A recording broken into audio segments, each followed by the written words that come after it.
Salam Bapak Ibu sekalian, berjumpa kembali dengan saya Pendeta Acong Supriyadi dalam program Respri, Renungan Inspirasi.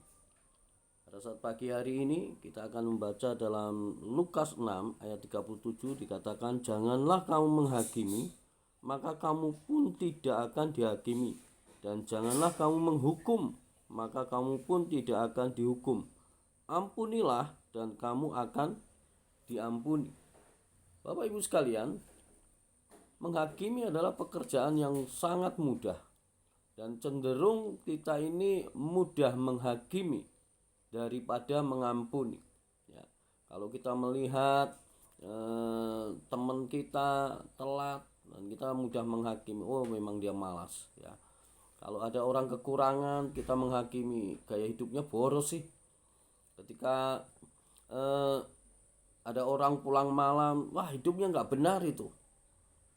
Ketika anak kita bodoh, nggak bisa mengerjakan PR misalnya, kita mengatakan kamu malas belajar sih, jadinya kamu bodoh. Atau kita melihat orang makannya banyak, oh dasar rakus dan lain sebagainya. Kita mudah sekali untuk menghakimi. Nah, saudara, ketika kita menghakimi cenderungnya adalah kita akan menghukumnya. Ya, kita mulai jaga jarak karena kita sudah memberikan image yang tidak baik terhadap orang itu ya.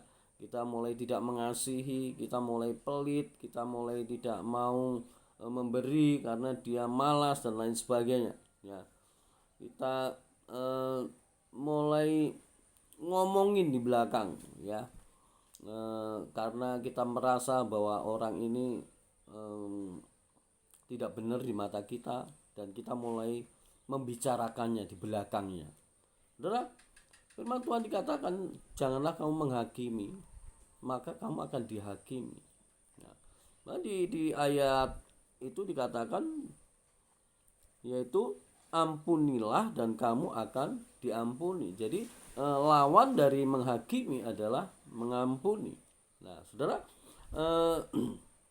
orang yang mengampuni itu berbeda dengan orang yang menghakimi. Seorang hakim kecenderungannya adalah memvonis dan memberikan hukuman. Itu ada seorang hakim. Tapi seorang yang mengampuni, dia tidak melihat sebuah kesalahan. Toh kalau dia melihat kesalahan, dia akan cenderung untuk tidak melihat kesalahan itu. Saudara, firman Tuhan dikatakan janganlah kamu menghakimi supaya kamu tidak dihakimi. Ya. Janganlah kamu menghukum supaya kamu tidak dihukum. Ampunilah supaya kamu diampuni.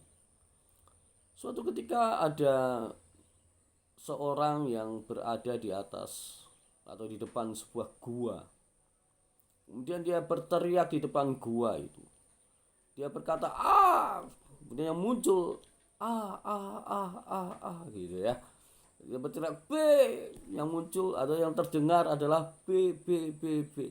Jadi apa yang dimunculkan itu kembali kepada dirinya itu mungkin bisa 4 kali 5 kalinya gitu kurang lebih, saudara. Nah, saudara, maksudnya apa? Kalau kita suka menghakimi, kita suka menghukum orang, maka orang lain akan menghakimimu dan orang lain akan menghukummu. Tetapi ketika kita mengampuni, orang lain juga akan mengampuni dalam kehidupan kita. Untuk itu, mari stop untuk menghakimi. Mari stop untuk tidak menghukum seseorang karena kesalahannya. Tetapi biarlah kita belajar untuk mengampuni. Karena ketika kita mengampuni, maka kita pun juga akan diampuni oleh sesama kita. Artinya apa?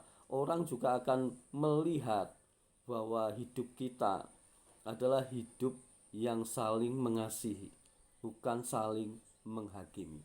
Puji Tuhan, biarlah semangat untuk saling mengampuni itu tetap ada dalam kehidupan kita. Tuhan Yesus memberkati.